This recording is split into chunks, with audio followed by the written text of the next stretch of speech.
अभी इस समय में हम परमेश्वर के वचन में जाएंगे और सबसे पहले मैं एक बात बताना चाहता हूं कि परमेश्वर का प्रेम, जो परमेश्वर का प्रेम है वो हमें अलग अलग जगह से, अलग अलग गांव से, अलग अलग परिवार से हमें खींच कर लाता है। परमेश्वर का प्रेम,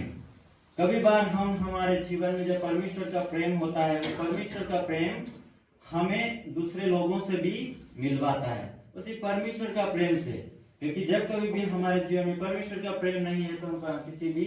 लोगों के बीच में नहीं जा सकते हैं। जो आपके बीच में है, जो परमेश्वर का प्रेम, वह प्रेम मुझे भी आपके बीच में खींचकर लाया है। हालेलुया।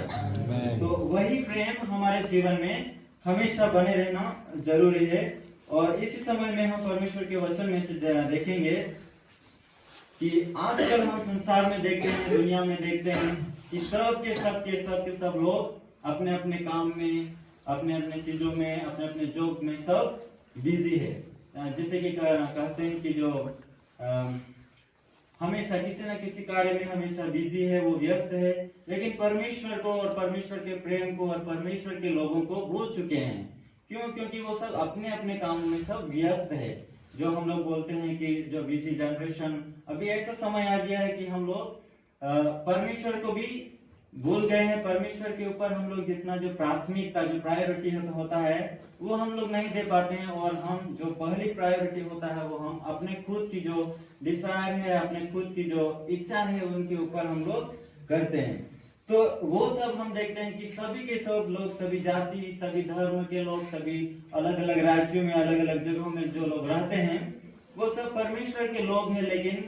हम परमेश्वर के लोग क्या उन लोगों को भूल चुके हैं और परमेश्वर के जो लोग हैं उन सभी को भूल चुके हैं। क्यों? क्योंकि हम लोग अपने अपने कामों में व्यस्त हो चुके हैं। तो आज हम इस समय में उन सब बातों को देखें कि और उसी की वजह से हमारे जीवन में जो आशीष हम परमेश्वर की ओर से प्राप्त करना चाहते हैं, जो परमेश्वर की ओर से हमारे जीवन में हमें मिलने वाली होती है, वो हम लोग खो देते हैं। अभी जो ये 2020 पूरा साल हमने देखा कि पूरा एक संकट का समय था, लेकिन हमें परमेश्वर को धन्यवाद होना है कि हमें परमेश्वर ने उसके प्रेम में रखा और हम सभी को जीवित रखा। हालेलुया। हम देखते हैं कि बहुत सारे लोग अपने परिवार को भी खो दिया है, बहुत सारे कई प्रकार की मुश्किलों में उनके जॉब और बहुत सारे ऐसे में एकदम नीचे आ चुके हैं। लेकिन परमेश्वर से हमें प्रार्थना करना है कि जो 2021 से परमेश्वर हमारे जीवन में हमने जो कुछ भी खो दिया है, जो हमने हमारे जीवन में हम लोग जो नहीं प्राप्त कर सके, जो हम लोग प्राप्त करना था, लेकिन जो 2021 से इसमें हमें परमेश्वर पर विश्वास और भरोसा रखकर हमें परमेश्वर से प्रार्थना करना है कि वो परमेश्वर 2021 में हमारे लिए पूरा कर सके। तो इसी समय में हम लोग जो देखेंगे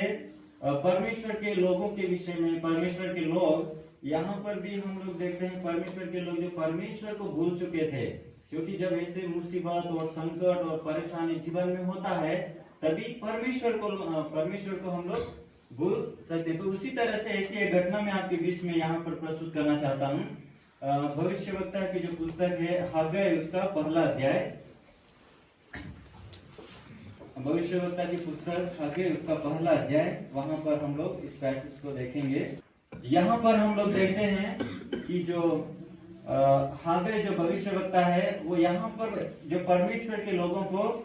बताता है। अब यहाँ पर हम लोग इनके पूरे जो बैकग्राउंड में जब जाते हैं, वहां पर देखते हैं कि जो इस्राएल के लोग, जो परमेश्वर के लोग जो बंधुआई में जा चुके थे, जो बाबिलोन में, तो वहां पर जब थे, वहां पर उन्होंने बहुत समय वहां पर बिताया। और बिताने के बाद में जब वो अपनी जगह पर, जब यरूशलेम में वहां पर आप पहुंचे, तभी वहां पर हम लोग देखते हैं वो सब क्या हुआ वहां पर, कि वो सब परमेश्वर को भूल चुके थे और परमेश्वर का जो भवन जहाँ पर यरूशलेम में था, वहां पर वो लोग भूल चुके थे।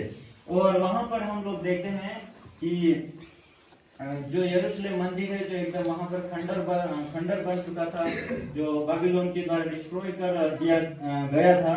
तो अब वहां से जब लोग आए, उस समय में हम लोग देखते हैं कि वो सब एक परेशानी, मुसीबत के समय में तब जो अपनी जगह पर आए, तो वहां पर हम लोग देखते हैं कि वो लोग सब अपने अपने काम में व्यस्त थे, अपने घरों को और अपने अपने कामों में सब व्यस्त थे। लेकिन कोई भी वहां पर परमेश्वर के भवन और परमेश्वर की जो भवन है उसका निर्माण की तरफ कोई भी ध्यान नहीं दे रहा था। तो वहां पर जो परमेश्वर का वचन, परमेश्वर हमेशा स्मरण रखता है, अपने लोगों को हमेशा याद करता है। और परमेश्वर फिर से यहाँ पर जो भविष्यवक्ता को भेजता है और वहां पर कहता है कि उन सभी को याद दिलाने के लिए, उन सभी को फिर से परमेश्वर के काम में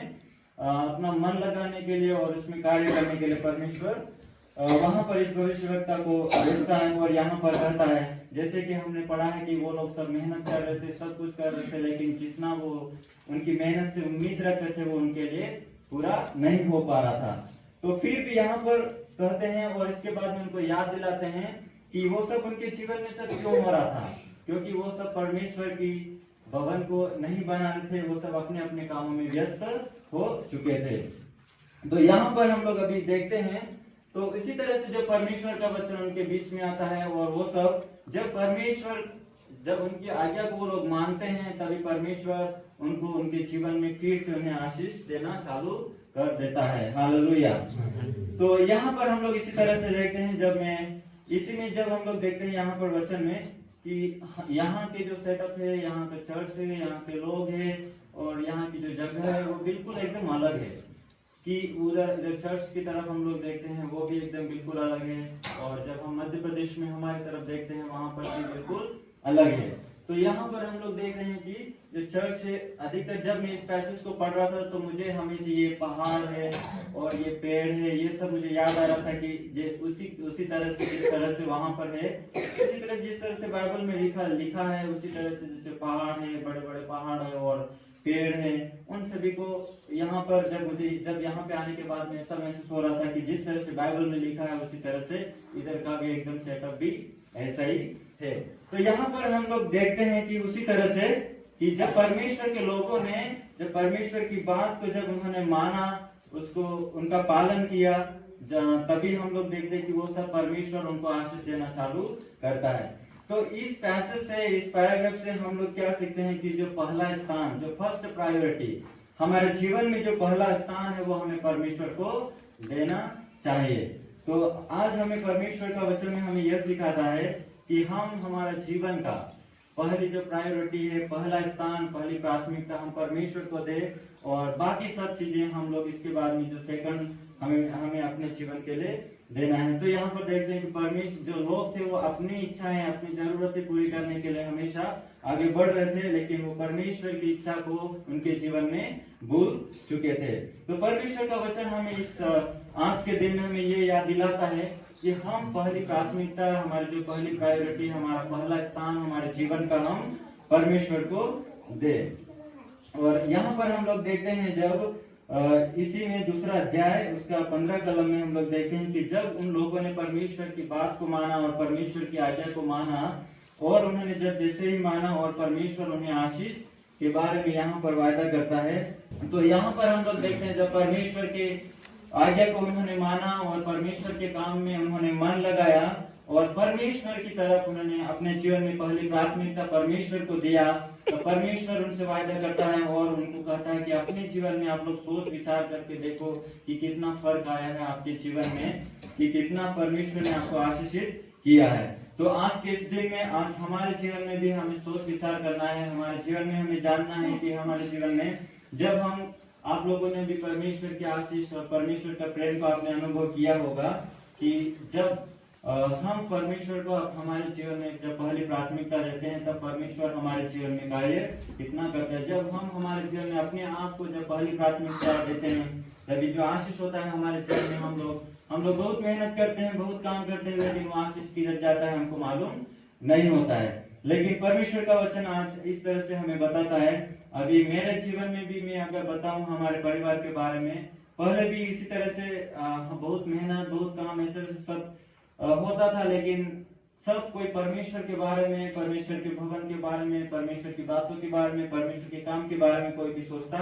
नहीं था। तो जब हमारे परिवार में जब हम सबसे पहले परमेश्वर के भवन में और परमेश्वर को पहला स्थान देना चालू किया, तभी से परमेश्वर ने हमारे जीवन में भी बहुत सारी ऐसी आशीष हमारे जीवन में अनुभव किया और परमेश्वर और भी हमारे जीवन में हमें आशीष देता हुआ जाता है और हमें आशीष देता हुआ जा रहा है। तो आज हमारे जीवन में हमें सोच विचार करके देखना है कि परमेश्वर हमारे जीवन में किस तरह से आशीष देता है और किस तरह से परमेश्वर हमें आगे बढ़ाता है। तो यही बात है कि हमारे जीवन में सबसे पहले हमें फर्स्ट प्रायोरिटी, जो पहली प्राथमिकता हमें परमेश्वर को देना है। और जब हम परमेश्वर को हमारे जीवन में पहली प्राथमिकता देंगे तो हमारे जीवन में जो कुछ भी हम लोग परमेश्वर की आशीष को हमारे जीवन में हम लोग अनुभव करेंगे।